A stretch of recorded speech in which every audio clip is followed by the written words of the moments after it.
ஜனநாயகன் வர நேரத்தில் ஏன் பராசக்தி வரணும்? அது வந்து ஒன்று தள்ளி போகலாம் அல்லது முன்னாடி வரலாம். அப்போ தான் வரணும்னு நினைக்கிறது தானே அரசியல்.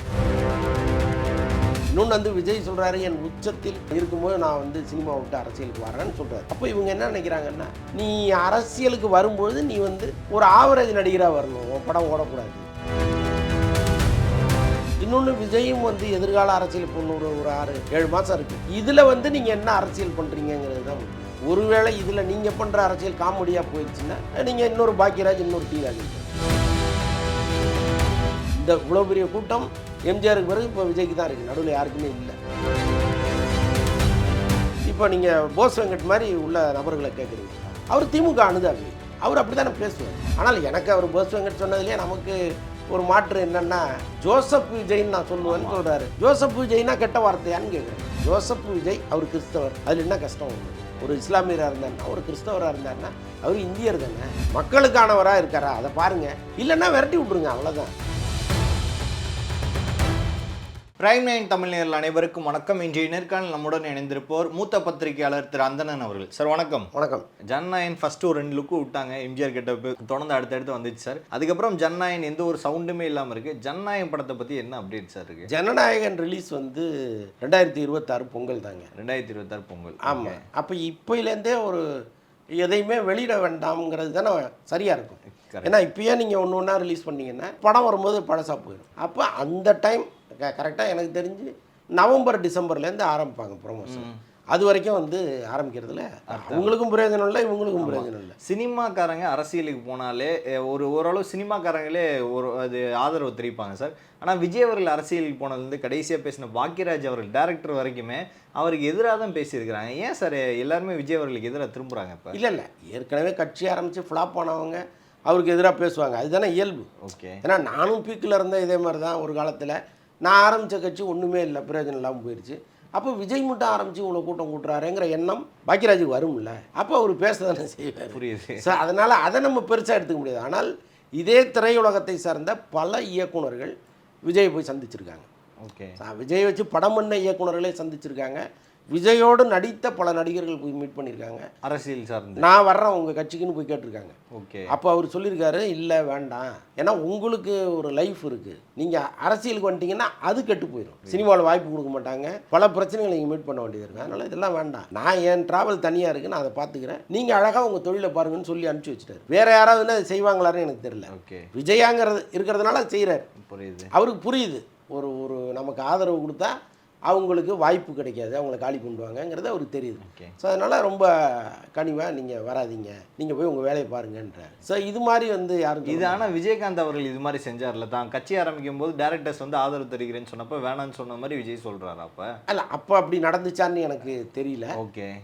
ஏன் அப்போ வந்து நிறைய பேர் அவரோடு ட்ராவல் இப்போ லியாகத் மாதிரி வசனகர்த்தாலாம் அவரோட போனாங்களே, அவரோடு ட்ராவல் பண்ணவங்க அவர் கட்சியில் தான் இருந்தாங்க. ஆனால் இவர் சினிமாக்காரங்க வேணான்னு சொல்லிட்டு இவர் வேணாங்கிறாரு. நீங்கள் வேண்டாம், நீங்கள் உங்கள் ஒர்க்கை பாருங்கள், சினிமாவில் இன்னும் நிறைய நீங்கள் செய்ய வேண்டியது இருக்குது, அங்கே போய் பாருங்கன்றார். ஓகே. ஸோ அதனால் வந்து அவர் வளைச்சி பிடிச்செல்லாம் யாரையும் கூப்பிட்டு வரணும்னு நினைக்கல. புரியுது சார். இவர் அரசியல் பக்கம் போனதுலேருந்து அரசியலில் இருக்கிற ஆளுங்க சினிமாவில் இவருக்கு அழுத்தம் கொடுக்க ஆரம்பிச்சிட்டாங்கன்னு ஒரு கருத்து இருக்குது சார். அது உண்மையா சார்? அது கட்டாயமாக இருக்கும் தானே. இப்போ ஒன்றும் இல்லை, இப்போ பராசக்தின்னு ஒரு படம் ஏன் விஜய் வர்ற நேரத்தில் வருது, ஜனநாயகன் வர்ற நேரத்தில் ஏன் பராசக்தி வரணும்? அது வந்து ஒன்று தள்ளி போகலாம் அல்லது முன்னாடி வரலாம். அப்போ தான் வரணும்னு நினைக்கிறது தானே அரசியல். புரியுது சார். அந்த படத்தை எடுக்கிறது யார், ஏன் வந்து அந்த நேரத்தில் கொண்டு வராங்க அப்படின்னா அது ஒரு அரசியல் இருக்குது. இன்னொன்று வந்து விஜய் சொல்கிறாரு, என் உச்சத்தில் இருக்கும்போது நான் வந்து சினிமா விட்டு அரசியலுக்கு வரேன்னு சொல்கிறார். சினிமாவில் நான் உச்சத்தில் இருக்கேன், அதை விட்டு நான் வரேங்கிறாரு. அப்போ இவங்க என்ன நினைக்கிறாங்கன்னா, நீ அரசியலுக்கு வரும்போது நீ வந்து ஒரு ஆவரேஜ் நடிகராக வரணும், உன் படம் ஓடக்கூடாது. அப்போ நாங்கள் ஆப்போசிட்டாக ஒன்று இறக்குவோம்னு ஒன்று நினைக்கிறாங்கல்ல. ஓகே.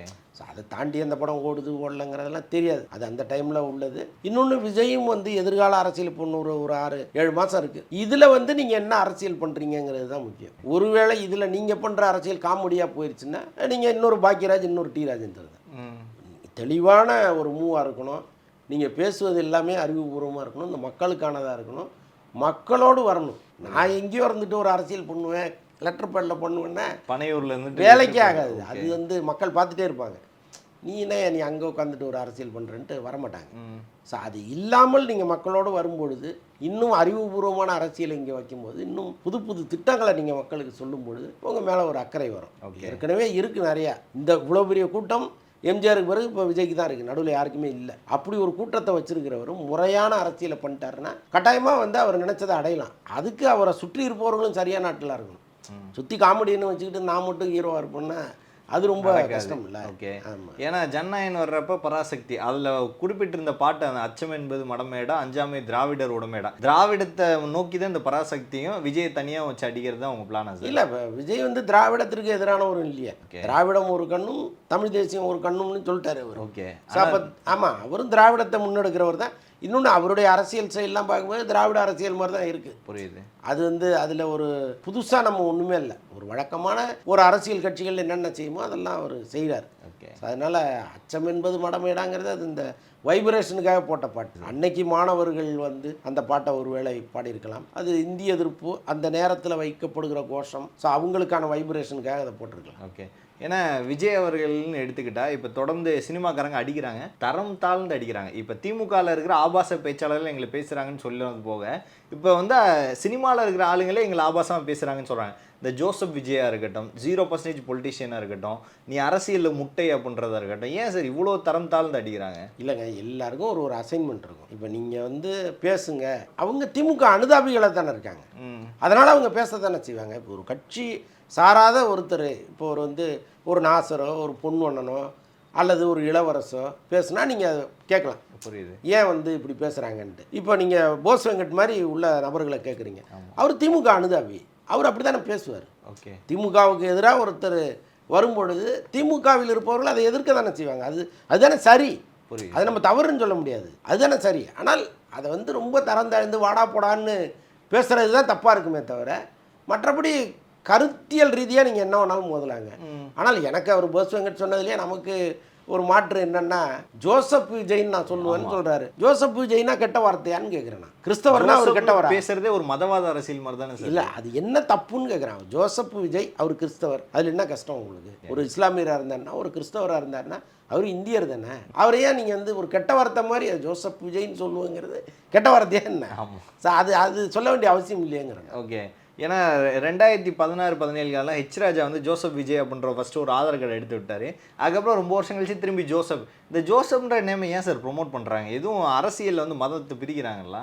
இல்லை, அது என்ன சொல்கிறாங்கன்னா, இப்போ அவர் வந்து கிறிஸ்டியானிட்டியை முன்னெடுப்பதற்காக கிறிஸ்தவ மிஷினரிகளால் இயக்கப்படுகிறார் அப்படின்னு கொஞ்சம் பேர் சொல்ல ஆரம்பிச்சிருக்காங்க. ஓகே, அதாவது விஜய்க்கு பின்னால் இருப்பது, விஜய்க்கு பணம் ஃபண்ட் பண்ணுறது எல்லாமே வந்து இந்த கிறிஸ்தவ மிஷினரிகள், அதுக்கு பின்னாடி வந்து ஒரு கணக்கு இருக்குது அப்படின்னு விஜய் பிடிக்காதவங்க சொல்கிறாங்க. தொடர்ந்து கிறிஸ்தவ நேமாக வைப்பார், லியோ இந்த மாதிரி படங்களுக்குமே கிறிஸ்டின் நேம் வைக்கிறாருன்னு சொல்கிறாங்க. அப்படிலாம் கிடையாதுங்க. அது வந்து நம்ம அது என்ன சொல்கிறது, இப்போ விஜயோடு கூட இருக்கிறவங்களாம் கிறிஸ்தவர்களா? இல்லை, சொல்லுங்கள். விஜய் மிகப்பெரிய பொறுப்புகளை கொடுத்து கூடவே வச்சுருக்கிறாருல்ல, எல்லாமே கிறிஸ்தவர்களா? கிடையாது இல்லை. அப்போ நினச்சிருந்தா அவர் வச்சுருக்கலாமே. அப்படி இல்லைல்ல, அவர் நோக்கம் அது கிடையாது. இல்லை, அவர் ஏன் ஜோசப் விஜய்ன்னு விஜய் லெட்டர் பேடில் போட்டாருன்னா, விஜய் யாருன்னு எங்களுக்கு தெரியாதா, விஜய் வந்து ஒரு கிறிஸ்தவ கைக்கூலி அப்படின்னு ஹெச் ராஜா பேசினார். அப்போ அவர் ஒரு ஜோசப் விஜய் அவர் பேருன்னு பேசினார். உடனே லெட்டர் பேடில் ஜோசப் விஜய்ன்னு போட்டு விஜய் வந்து ஒரு அறிக்கை வெளியிட்டார். அதில் என்ன தப்பு, நான் ஜோசப் விஜய் இருந்தால் உனக்கு என்ன அப்படிங்கிறது தான் அவர் சொல்ல வந்தது. ஸோ அதனால் அது ஒரு கெட்ட வார்த்தையே கிடையாது. இவங்க என்னமோ வந்து ஜோசப் விஜய்ங்கிறது ஒரு கெட்ட வார்த்தை மாதிரி இங்கே ப்ரொமோட் பண்ணுறாங்க. புரியல நம்ம. ஓகே, இறுதியாக ஒன்று சார், என்ன அப்படின்னா விஜய் அவர்கள் அரசியலுக்கு வந்துட்டார், ஆனால் இன்னும் சினிமாலேருந்து மீண்டு வரல அப்படின்ற மாதிரி சொல்கிறாங்க. ஏன்னா ஒவ்வொரு மேடைக்கு பேசும்போது சினிமா டைலாக் அவர் அறியாமல் வந்துடுதா, இல்லை எழுதி கொடுக்குற சினிமா டைலாக் பேசுகிறார்? இல்லைங்க, நீங்கள் எங்கேருந்து வரீங்களோ அதுதானே இருக்கும். சினிமாவில் இருக்கிறவர் சினிமா டைலாக்கை தான் பேசுவார், எல்லாத்தையும் சினிமாவாக தான் பார்ப்பாங்க. இது இயல்பு தானே. நீங்கள் அதை வந்து தவறுன்னு சொல்ல முடியாது. அவர் வைக்கிற விஷயங்களில், அவர் வைக்கிற வாதங்களில் எது சரி தவறு அப்படி தான் நீங்கள் பார்க்கணும். அது சினிமா டைலாக் மாதிரி இருக்குது, பஞ்சு டைலாக் மாதிரி இருக்குது. அது எதுவாக இருந்தால் என்ன, மக்களுக்கானவராக இருக்காரா அதை பாருங்கள். இல்லைன்னா விரட்டி விட்ருங்க, அவ்வளோதான். அவர் வந்து ஓப்பனாக வராரு, உங்களுக்கு பிடிச்சிருந்தா வச்சுக்கிங்க, இல்லைன்னா திரும்பி சினிமாவுக்கே போயான்னு விரட்டி விட்ருங்க, அவ்வளோதான். ஓகே, அவ்வளோதான். ஸோ பல்வேறு அரசியல் கேள்விகளுக்கும் சினிமா கேள்விகளுக்கும் பதில் சொன்னதுக்காக மிக்க நன்றி சார். Thank you so much. நன்றி.